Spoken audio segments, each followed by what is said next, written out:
Hello, எல்லோருக்கும் வணக்கம். இன்றைக்கி நம்ம கிராண்ட்மா லைஃப்பில் என்ன செய்கிறோன்னா கொண்டக்கடலை கத்திரிக்காய் சப்ஜி. அதுக்கு செய்ய தேவையான பொருட்கள் என்னென்னு பார்த்துடுவோமா?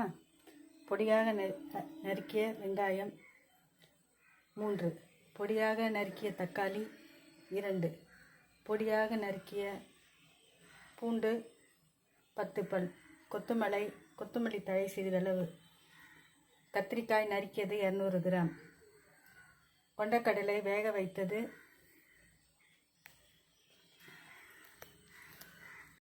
கொண்டக்கடலை வேக வைத்தது 1/4 கிலோ, தேவையான அளவு கல்லுப்பு, மஞ்சள்தூள் 1/2 ஸ்பூன், மிளகாய்த்தூள் 3 ஸ்பூன், பெருங்காயம் சிறிதளவு, தாளிக்க தேவையான எண்ணெய், கடுகு, உளுத்தம்பருப்பு. இப்போது எப்படி செய்யலான்னு பார்க்கலாம். முதல்ல ஒரு பாத்திரத்தை வச்சுட்டு அதில்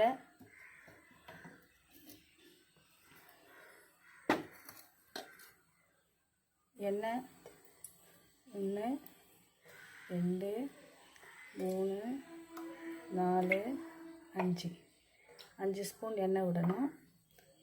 எண்ணெய் காஞ்ச உடனே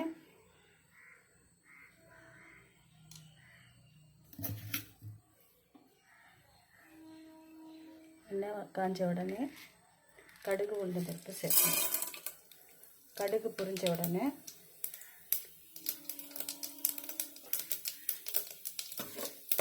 கொஞ்சம் உளுத்தம்பருப்பு சேர்க்கணும். கடுகு பொரிஞ்சிச்சு. இப்போது உளுத்தம்பருப்பு லேசாக செவந்திருக்கு, இன்னும் கொஞ்சம் செவக்கட்டும். இப்போ நல்லா செவந்துருச்சு.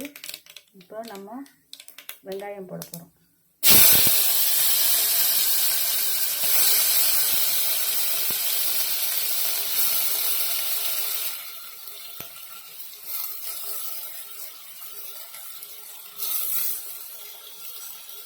வெங்காயத்தை நல்லா வதக்கணும்.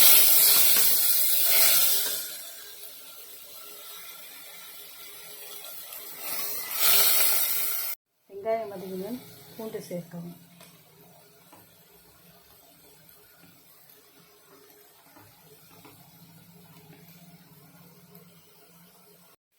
வெங்காயம் பூண்டு வதங்கிடுச்சு.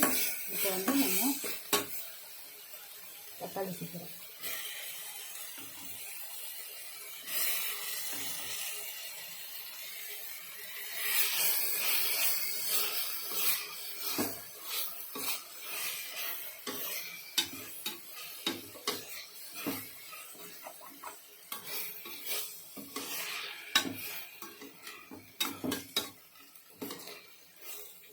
தக்காளி சேர்த்தவுடன் கத்திரிக்காயை சேர்க்கணும்.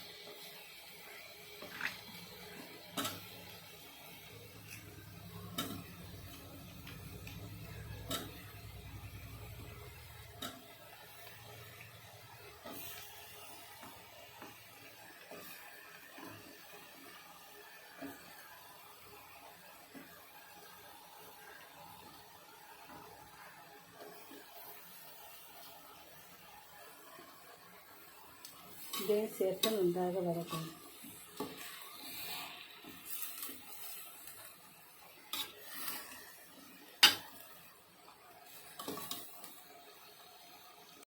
இப்போ கத்திரிக்காய் நல்லா வதங்கிச்சு.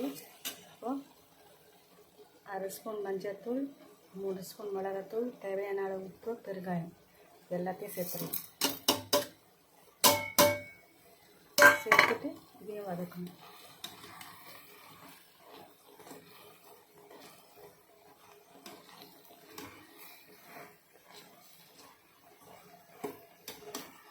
உங்களுக்கு காரம் வேணும்னா இன்னும் கூட கொஞ்சம் காரம் போட்டுக்கலாம்.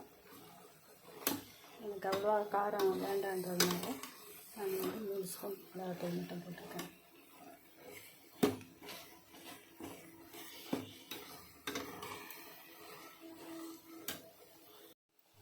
இப்போது நல்லா வதங்கிடுச்சுன்னா இப்போ நம்ம பச்சை வாசனம் போயிடுச்சு. ஒரு டம்ளர் தண்ணி ஊற்றி வேக விடணும்.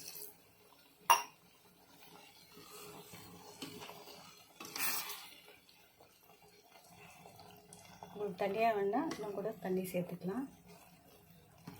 நான் 1 டம்ளர் தண்ணி சேர்த்துருக்கேன். இன்னொரு 1/2 டம்ளர் தண்ணியும் சேர்த்துக்கிறேன். ஏன்னா நம்ம கொண்டைக்கடலை போடும்போது இன்னும் திக்காயிடும். அதனால் இன்னொரு 1/2 டம்ளர் சேர்த்துக்கலாம். இது வெந்த பிறகு கொண்டைக்கடலை சேர்த்து கொத்தமல்லி சேர்த்து இறக்கிடலாம்.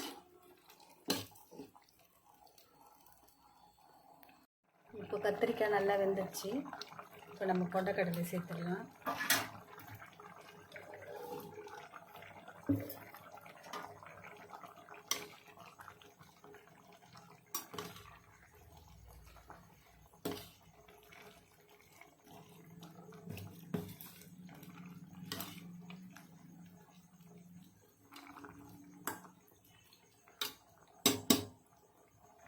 கொண்டைக்கடலை சேர்த்த பிறகு சிறிது நேரம் கொதித்தவுடன் இந்த கொத்தமல்லி தழவி தூவி இறக்கி விடலாம்.